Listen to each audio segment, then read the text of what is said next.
This is maybe the most important thing to know about living right now in the 21st century, that we are now hackable animals. We have the technology to decipher how humans, or what you think, what you want, to predict human choices, to manipulate human desires in ways which were never possible before. Basically, to hack a human being, you need two things. You need a lot of data, especially biometric data. Not just about where you go and what you buy, but what is happening inside your body and inside your brain.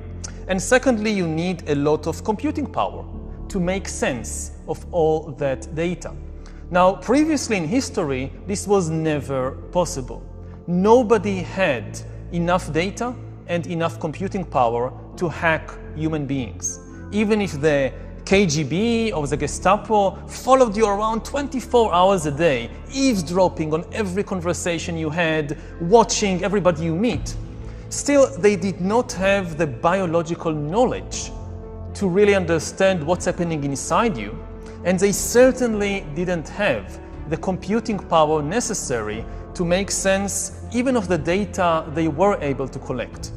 So the KGB could not really understand you, could not really predict all your choices or manipulate all your desires and so forth. But now it's changing. What the KGB couldn't do, corporations and governments today are beginning to be able to do. And this is because of the merger of the revolution in biotech. We are getting better in understanding what's happening inside us, in the body, in the brain. And at the same time, the revolution in infotech, which gives us the computing power necessary. When you put the two together, when infotech merges with biotech, what you get is the ability to create algorithms that understand me better than I understand myself. And then these algorithms can not just predict my choices, but also manipulate my desires and basically sell me anything, whether it's a product or a politician. One of the things many people don't realize about the AI revolution and the automation revolution, they imagine it as some kind of one-time event. We have the big AI revolution in 2025. You have all these truck drivers and taxi drivers and doctors and whatever losing their jobs. You have a few difficult years of adjustment, and then eventually you have the new, brave new world of AI with a new equilibrium. And this is an extremely unlikely scenario, because we are nowhere near the maximum potential of AI. The speed in which it develops is only likely to accelerate. So what we are really going to face is a cascade of ever bigger revolutions in the job market and in many other areas of life, relationships, politics, and so forth. So you have a big disruption in 2025. You have an even bigger disruption in 2035, an even bigger one in 2045, and so forth. And if you look, say, at the job market, so okay, you were a truck driver and they no longer need you, but there is new demand for yoga teachers. So you somehow reinvent yourself at age 40.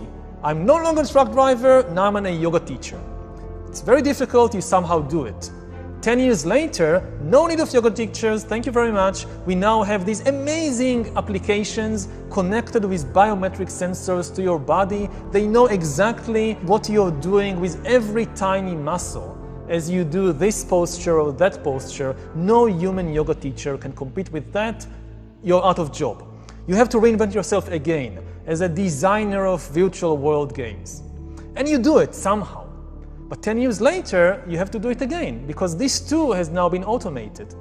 And even if you get support from the government and there is all these education for adult system, the really big question is, again, it's psychological. Do we as human beings have the mental stability and the emotional intelligence necessary to reinvent ourselves repeatedly? And, you know, when you're 20, what you're doing is basically to reinvent yourself or to invent yourself for the first time. And it is very difficult. When you're 30, it's even more difficult, but you somehow do it.